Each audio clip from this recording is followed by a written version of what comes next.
Kure komosha navunza Maurede ati usiku rekopera hakuna kuyeza musacheme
muzita Jesu Kristu nogara nokusingaperi.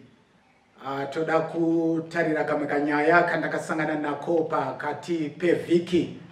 Kanyaya kakasetsa vamwe asini ndakaona kachisiririsa. Paiva neumwe murume akanga aine mudzimai wake. Murume uyu anosvika pane umwe murume uyu anomuudza zvinhu zvinomukatyamadza. Na murume uyu anomuti iwe ndichakupa mawish matatu. Pa mawish matatu aya chandoda ngokuudza ndechekuti chauchakumbira kumudzimai wako zvinopetwa kaviri. Na murume uyu anotanga kufunga. Paanofunga anoti chekutanga ndibvisei chigunwe. Saka anobviswa chigunwe. Paanobviswa chigunwe kumudzimai zvigunwe zviviri ndo zvinobviswa. Obvanzi adeipa wish number 2. Murume uyu anofunga futi. Zvikanzi aiwa ndibvisei gumbo. Saka gumbo rinobviswa. Paanobviswa gumbo kumudzimai makumbo ese anobviswa. Zvikanzi wish yako yekupedzisira. Murume uyu anoti bvisai ziso. Now paanobviswa ziso mudzimai ese maziso anobviswa, mudzimai rabofu. Now nyaya iyi kana tikaitarisa inogona kusiririsa, but pane chokwadi chiri munyaya iyi chekuti ndikafunganya pamusoro pezvacho, murume uyu aikwanisa kuti awishe kuti apihwe mari zhinji, murume uyu aigona kuwisha kuti aitirwe zvizhinji, but chinondishamisa pazvose zvitatu zvaanowisha, anowisha zvakaipa. Itenderei titaure pamusoro penyaya inoti kana chivi chatekeshera. Kana chivi chatekeshera. Kazhinji vanhu chivi tinochiona sechinhu chiri kure, but pada nhasi regai titarire chivi mumaziso acho, tione kuti chivi kana chapinda chatekeshera chinomboita sei kumunhu. Masoko edu achabuda mubhuku raNumeri chapter 16. Numeri anonyorwa naMoses, saka tiri pana Numeri chapter 16 ndo pachabuda nyaya yedu. Ndichaverenga mavhesi anenge matatu anenge mana. Vhesi ndeya 41 na 42. Inoti iyo fume mangwana ungano yose yavana vaIsraeri yakapopotera Mozisi naAroni vachiti, imi makauraya vanhu vaJehovha. Zvino ungano yakati yaungana kuzorwa naMozisi naAroni, vakatarira kutende rokusangana, vakaona gore rarifukidza nokubwinya kwaJehovha kukaonekwa. Ipapo Mozisi naAroni vakandomira pamberi petende rokusangana.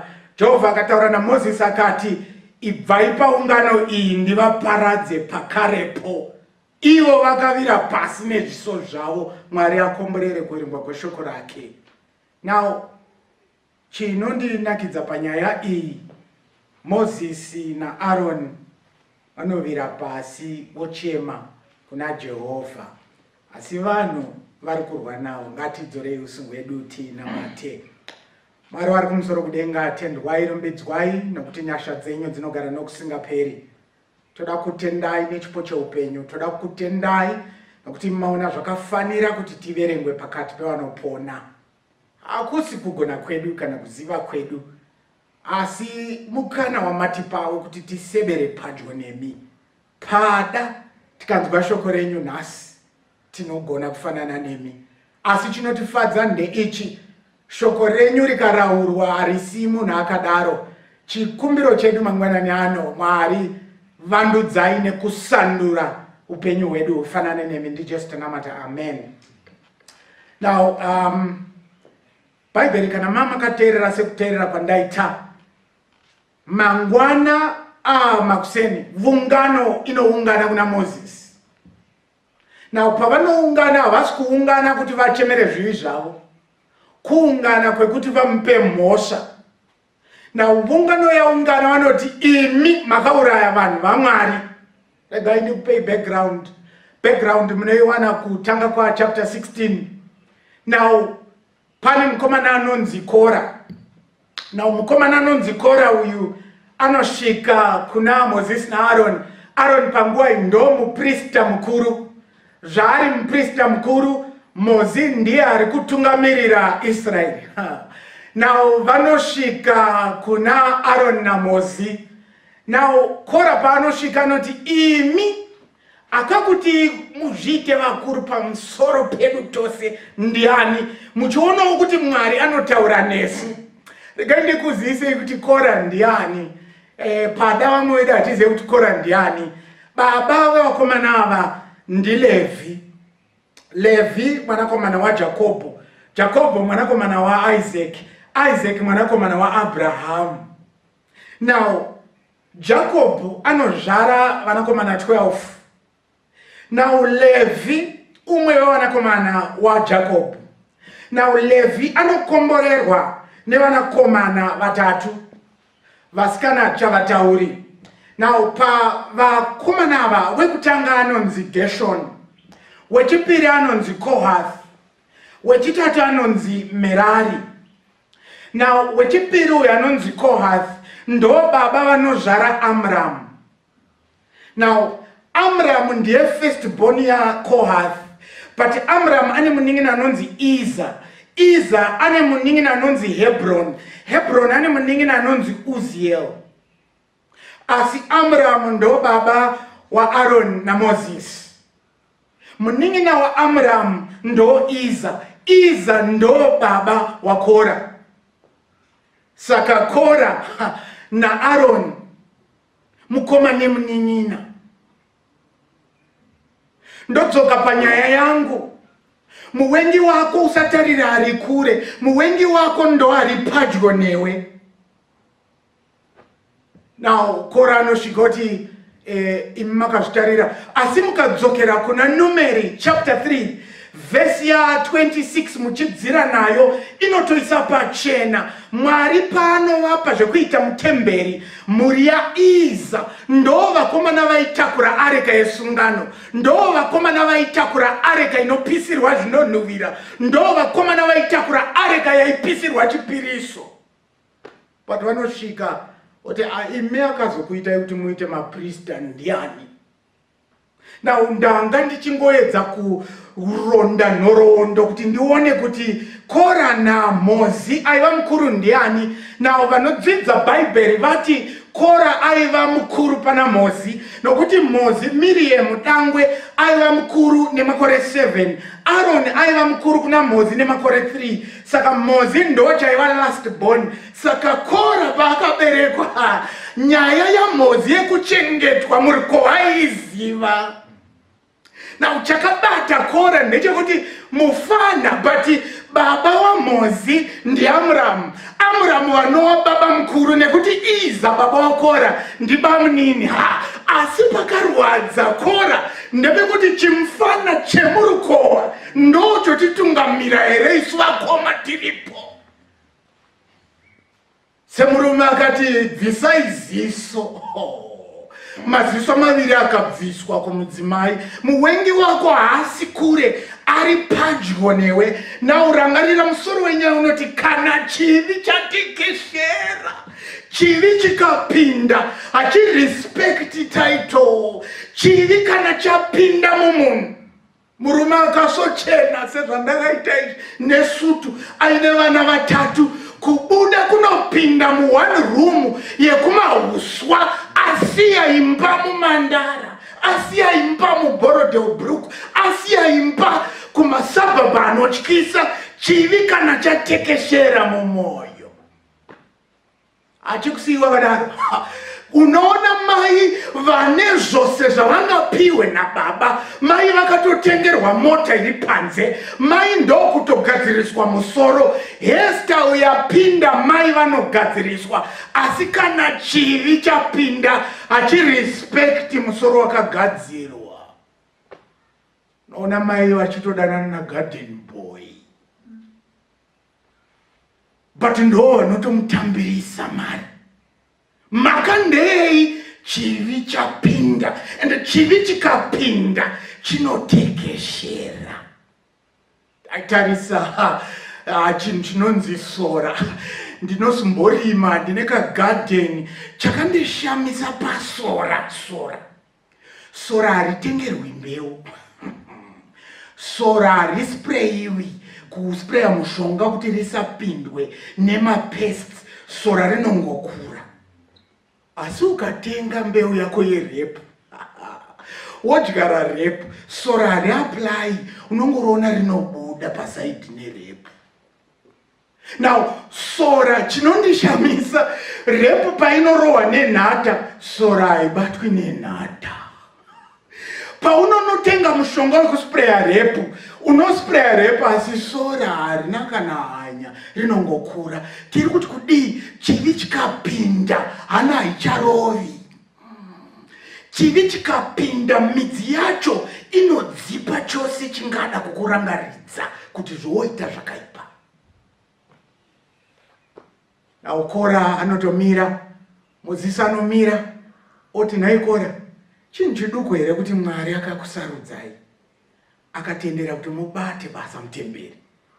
Chinhu chiduku here kuti Mwari akutendera kuti utombobata areka yesungano? chinhu chiduku here nhai Kora anondirangaridza umwe muchinda aigara kudenga. Ezekiel 28 anoisa pachena zvikanzi muchinda wayanga akanaka zvikuru, mpeni yechiprofita yakunyora inoti he was the sum total of beauty. Asi chivi chakati chawanikwa mumwoyo make, chivi kana chatekeshera achirespecti kwaunobva, ndokuti iyo mameeting anombopendwa nemwanakomanawo sei ini ndisingapindi, ini ndiri mukuru kudarika ngirosi dzese. Chivi kana chatekeshera. Kora anoti nyangwe nini ndiriwo muLevite sewe. Mozisi anodeclare zvikadzi aiwa hazvinetsi vakomana, hazvinetsi. Ende ndoda kuti muone mukadzika nenyaya Kora anounganidza 250 princes. Now pandairava nekutsvagurudza nyaya iyi zvikanzi these were men of high reputation, charismatic men, vekuti vakamira vakataura sangano rinogutsurira ronwira mvura kuti pataurwa. Zvikanzi ivavo ndo vanga vaunganidzwa naKora, vakati hatingasiyi vakomana ava vachititungamirira, nokuti vakaramba vachititungamirira vachatirambidza kuita zvatoda. Zvafanana naLucifer anonyengera ngirosi kuti hatingarambi tichitungamirirwa nehurumende. Hurumende yangu inini ichatipa tose ma-equal rights. Zvofanana nedzimwe mharidzo dzatakunzwa mazuva ano. Zvikanzi kana ini mukanditendera ndichakupai freedom yose, munogona kuita zvamoita. Izvi zvokuti tinofuma makuseni chingoti holy, holy, holy Lord God Almighty. Aiwa, ini mukanditendera munogona kumbofuma muchienda kwamunoda, pamune mafungira muzongowewo mongondinamata. Mozisi anoti mese Mwari ndokuti mira ndovaparadze. Mozisi anotochema futi kuna Mwari, Mwari ngaavongwe, nokuti Mwari haasi mufumuri wevanhu. Dai ndandiri ni Mozisi ngadai ndakati Mwari varovei too much. But Numbers 12 verse 3 inoti hakuna munhu anga akanyorova saMozisi, aiva munyoro. Now paanobva ipapo Mozisi achema, Mwari anoti chivaudza vatore hadyana dzavo vose vadziunze pamberi. Mozisi paanotora hadyana vanomira, Mozisi anomira achitaura zvikanzi kana Jehovha ari akandituma, maparadziro anofanirwa kuitai haasati amboonekwa. Ende kana ariye akakuparadzai nenzira yatoziva, ibvai maziva kuti handi Mwari akandituma, achapedza kungotaura pasi panovhurika. Kora omedzwa, amedzwa 250 maprince ake, moto unoburuka wovapisa, pasi povharika podzokera zvapapari. Ukaverenga vhesi ya 35 na 36 sangano rose rakatizira kumisasa zvikanzi pada togona kumedzwawo nepasi. Pati vhesi ya 41 vakadzoka fume amangwana kana chivi chatekeshera zvikanzi Mozisi imi makauraya vanhu vaMwari. Vogova vanhu vaMwari sei ivo vari kupandukira Mozisi? Kana chivi chatekeshera ndokugara mumwoyo, chose chingava chokwadi chinodzipwa, chadzipwa hachikuri, chadzipwa chobva chafa. Now vanotodzoka zvikanzi aiwa zvamakaita zuro takazviona, asi imi makauraya vanhu vaMwari. Mwari ndokudzoka futi zvikanzi Mozisi suduruka ndivaparadze. Mozisi anowira pasi futi naAroni vochema zvikanzi Mwari hazvigoni. But padenda iri pakafa varume 14,700. Mozisi ndokuudza kuna Aroni zvikanzi Aroni, tora hadyana yako upisire zvinonhuhwira, pada Jehovha angaregedze kuuraya vanhu. Aroni anotora hadyana yake oisa rusenzi opisira. Rusenzi kana muchirava zvakanaka inongomirira munamato. Ngirosi ine chisimbiso iri pana Ezekiel chapter 9 hanzi ine chisimbiso kuti ise pahuma yeavo vanochemera zvivi zvekereke, Aroni naMozi vanochemera zvivi zvekereke. Nhasi Mwari anotsvaga varume nevakadzi, vakomana nevasikana vanochemera zvivi zvekereke. Nhasi chivi chatekeshera. Upombwe hauchanyadzisi kutaura papulpiti. Nhasi chivi chatekeshera. Kuba hakuchanyadzisi kutaura papulpiti. Kana chivi chatekeshera. Nonzwa nhasi nekuti ya 21st century. Anzi no, hausi upombwe, inonzi cohabitation. Kungowirirana.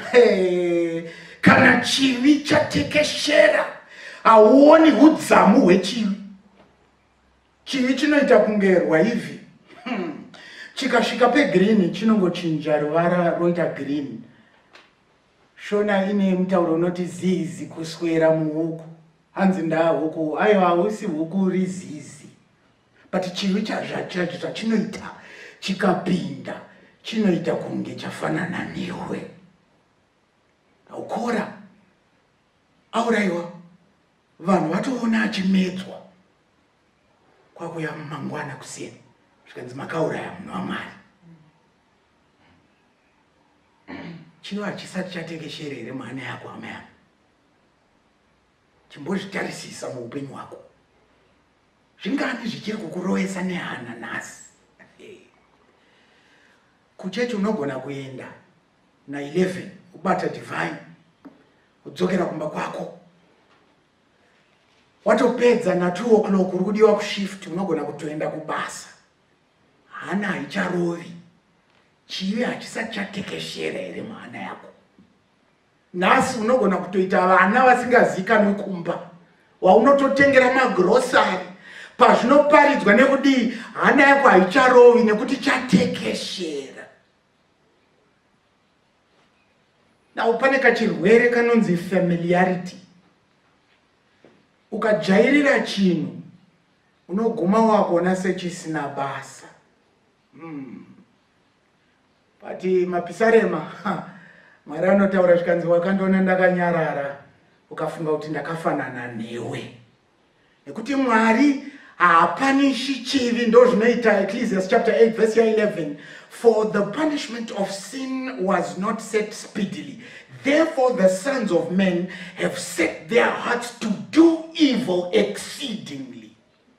Saka vanakomana vevanhu vakataurirana kuti iwe upombwe mazuano hana haicharovi. Panotaurwa mastatistics evanhu vari kufa nemukondombera, hana hadzicharovi. Paunoona umwe achimwa mapiritsi achashayiwa achienda kunotsvaga maARV, hana yako hairovi nekuti wakuona kunge zvanormal. Chivi kana chatekeshera, chivi chinoluza sense of sin. Chivi kana chikatekeshera, hana yako payaisimborowa hairovi. Kani upe enzaniso. Tichatanga kupfimba wasikana waiti akangokumbundira waienda kumba uchifawo pedzai uya zvakanaka, but mangwana nekuswera mangwana next week akaramba achikumbundira hakucharevi chinhu. Wakuda tsodi. And aiti kana akakutsoda vhiki roro raipera uchiti ndatsodwa, varume anondida, vhiki rose rinopera, but tsodi yaisvika pakupera. Familiarity breeds kujairira. Akutsoda, wapedza kutsodwa, wakasvika pa kutsoda kwesisiri. Ko nhasi imbondibvisira blouse. Ndo zvinoita chivi. Chinosvika sengamera. Ikati ndokumbirawo kungoisa musoro wangu mutende kunze kotonhora. Netsitsi zvikanzi hako musoro, ngamera ndokuisa musoro. Gare zvikanzi aiwa chando charova muhuro, ndadii ndaisa huro, zvikanzi isa huro. Time zvikanzi aiwa musana watonhorwa, ndadii ndapinza musana, ndokupinza musana. Time zvikanzi ko makumbo, mrega ndipinze makumbo, ngamera yese yamutende. But haigumiri ipapo. Payakapinza makumbo ngamera ikati zvakadii kuti umbobuda panze, munhu hatichakwani. Ndo zvinoita chivi kana chatekeshera. Chinodzinga muridzi, choguma chacho chakutonga. Imagine kuti vanhu vaona 14,700 vafa, nezuro vakapupura vamwe vachinyura, pasi pachivhurika pachivharika, but hana haina kurova. Why? Nekuti chivi chatekeshera. Chapter 17. Chapter 17 ndoida Mwari anoudza Moses kuti Moses usazvinetse, rega tibva tasota nyaya iyi ipere zvachose. Chiudza ose marudzi aunze tsvimbo dzavo. Now Moses anomira pamberi peIsraeri kuti Mose, unzai tsvimbo dzenyu, rudzi nerudzi ngarudze tsvimbo yaro. Now Datani naAbhiramu vaive vana vaRubheni. Rubheni ndo dangwe raJacob. Saka pavakataurirana naKora vakati, aiwa, ukuru haungaendi kumhuri yaKohathi navaLevhi, aiwa, isu tiripo vanakomana vaRubheni. Zvikanzi unzai tsvimbo, rudzi rumwe nerumwe ngarunze tsvimbo. Now tsvimbo dzinounzwa dziri 12. Zvikanzi naMwari yaAroni bvainyora, yaLevhi nyora kuti Aaron, ndo kunyorwa kunzi Aaron. Asi tsvimbo iyi yaAaron ndo tsvimbo yaMozi yamunoverenga kuna Exodus chapter 4. Mozi panonzi naMwari vose vaikutsvaga kuEgypt vafa, chisumuka uende Egypt. Otanga kuita debate naMwari, onzi unei mumaoko zvonzi ndine tsvimbo, zvikanzi ikande pasi. Pano ikanda pasi inoita nyoka, oda kutiza, zvikanzi usatize, nhonga nemuswe ndokuinhonga ndokudzoka kuita tsvimbo. But this point yanga isisiri tsvimbo yaMozi, yanga yakunzi tsvimbo yaMwari. Now Mozi anozoenda vobuda muEgypt avo vosvika pagungwa dzvuku. Mozi anobvunzwa futi unei muruoko, zvikanzi tsvimbo, zvikanzi chitambanudza, tsvimbo anotambanudza. Gungwa dzvuku rinopatsana vopinda nepakati. Avo vasvika pamvura pavanokomplena, zvikanzi Mozi une, zvikanzi netsvimbo, zvikanzi rova dombo. Mozi anorova dombo netsvimbo yaMwari. Ndo tsvimbo iyi yanzi nyora kuti Aaron. Now, regai ndimbokudzorera kuEgypt. Vari kuEgypt. Mozi anosvika kuna Faro ozevera kuna Aaron, because Aaron ndiye aitaura. Zvikanzi ita vana vangu vaende, zvikanzi nekuti zvadi vanokanda tsvimbo pasi yoita nyoka. Faro ndokuti aiwa, kuna zvishamisi tinozvigonawo, odedza varoi vake nevabuki vokanda tsvimbo dzavo dzosandukawo kuita nyoka. Asi kuratidza kuti tsvimbo haisi yemunhu, ndeyaMwari, inomedza nyoka dzetsvimbo dzaFaro. Now pavanosvika panguva iyi, Mozi anotora tsvimbo odziisa mutemberi. Fume mangwana, chishamiso chaakaona, anoona tsvimbo yaAaron yabukira. Now condition yanga yasetwa, chapter 17 verse 5, Mwari anoti tsvimbo ichabukira, maruva chete, maruva ndo tsvimbo ichabva yazikanwa kunzi ndo akasarudzwa naMwari kutungamirira, kuva muprista mukuru. Tsvimbo yaAaron fume yamangwana yakanga yaane maruva, but haigumiri pamaruva, yakanga yaita maamanda atosvika kudyiwa. Apa ndo padavo. Now ndakamhanya kumashamwari yangu mabotanist. Ndobva ndabvunza ndikati ndiudzeiwo pamusoro pezvemuti unonzi mualmond. Now mabotanist achinditaurira vanoti mualmond ndo muti unokasika nekutanga kuita maruva tichibuda muwinter. Ndobva ndabvunza ndikati saka mualmond muri kuti pamiti yose zvikanzi ndo muti unotanga, why tsvimbo yakabukira maamanda kana kuti maalmonds? Nekuti itsvimbo yakanga yagadzirwa kubva pamuti wemualmond. Point number 1, yabukira ikaburitsa maruva. Maruva tati botanist ati mualmond ndo unotanga kuburitsa maruva in winter, soon after winter. But chinzwa, mualmond ndo the last tree to bear fruit. But chapter 17, tsvimbo yaAaron yakaburitsa maruva ndo kuita fruit yatoibva. But botanist ari kuti it's the last tree to bear fruit. Saka kureva kuti mualmond ndo the first to bloom and ndo the last. Zvandirangaridza pana zvaka. Jehovah achitaura anoti, I am the Alpha and the Omega.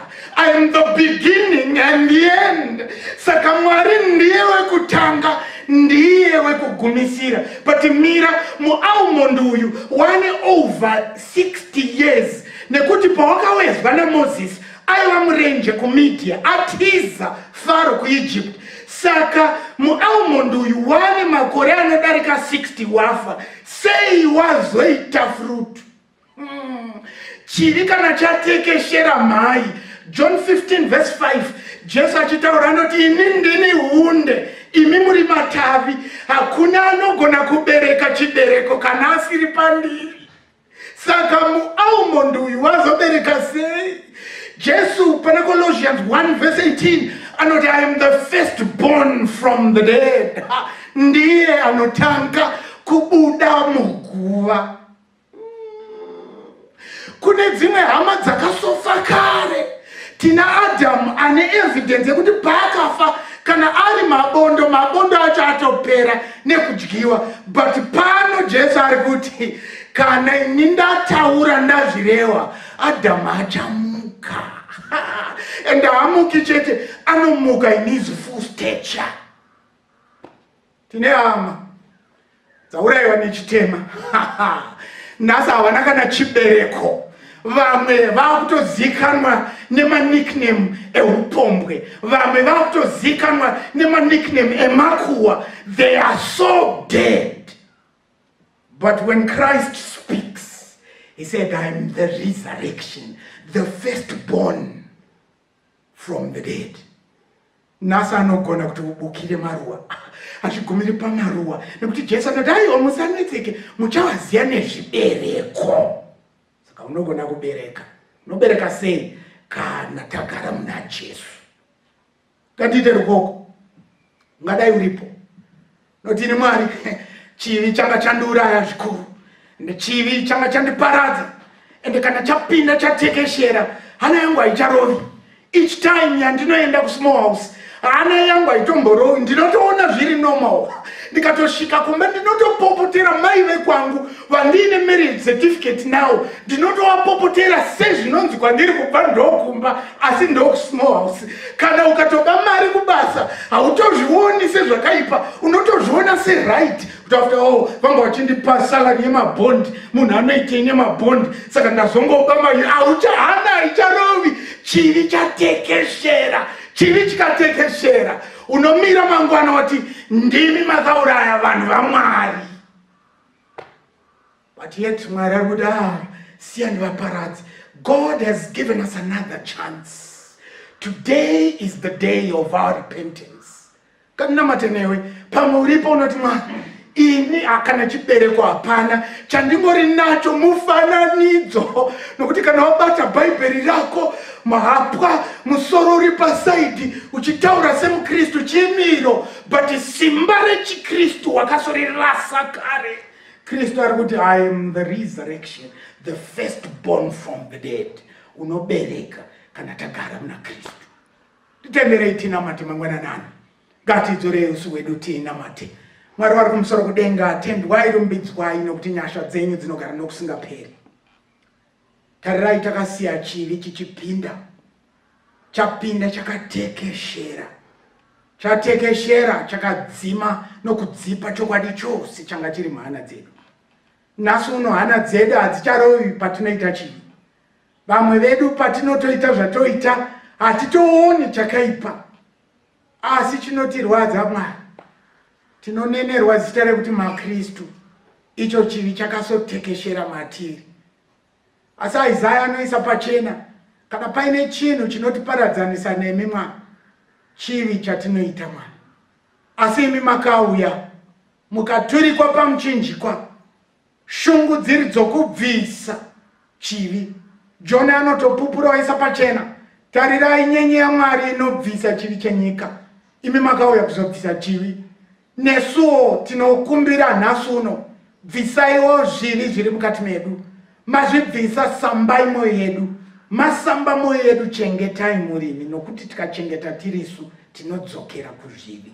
machengeta mwana tigofamba tichiteera imi muri pamberi isi tiri mumashure nyasha dzenyu nerudo rwenyu zvichititeera kumashure dzamara muchidzoka kuzotitora kuenda kumusoro kudenga hatina mati nomuzita romunhu asi muzita roga ratakapiwa pasi pedenga kuti kana tadana naro tigoponeswa rinova zita raJesu roga. Ndakarwadziwa Jehovha atsamwa zvitema zvakandipfuwira pasi ndakachema ndirimo mumatope tenzi akandiburitsa kunzezve andiburitsa mumatope andimisa ini padombo nasi andipariyo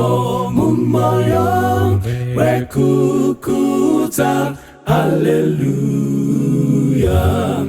andimisa padombo pedyo naye matsiko angu asimbiswa pano handizomboputsiki pano domirira ndizopfeka chiremba andiburitsa mumatope andimisa ini padombo nasi andipariyo mumoyo wekukudza haleluya andipariyo rutsare rukudzo doruimba usiku nesikati moyo wangu wazara nerufaro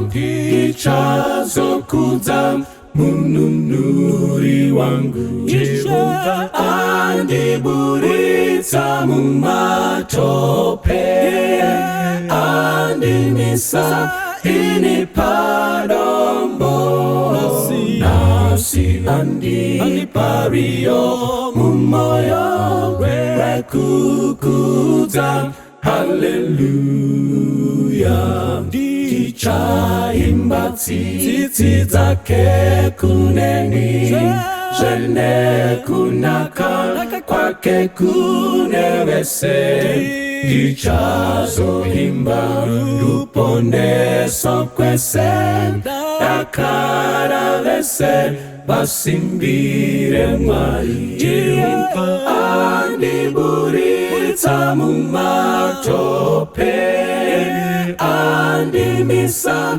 ini padombo nasi andipariyo mumoyo wekukudza haleluya ndichaimba tsitsi dzake kuneni zvene kunaka kwake kune vese ndichazoimba ruponeso kwese dakara vese vasimbire Mwari andiburitsa mumatope andimisa ini padombo nasi andipariyo mumoyo wekukudza haleluya andiburitsa mumatope andimisa ini padombo nasi andipariyo mumoyo wekukudza haleluya nasi andipariyo mumoyo wekukudza haleluya nasi andipariyo mumoyo wekukudza haleluya Asi andi pario umoyo rekukuza hallelujah.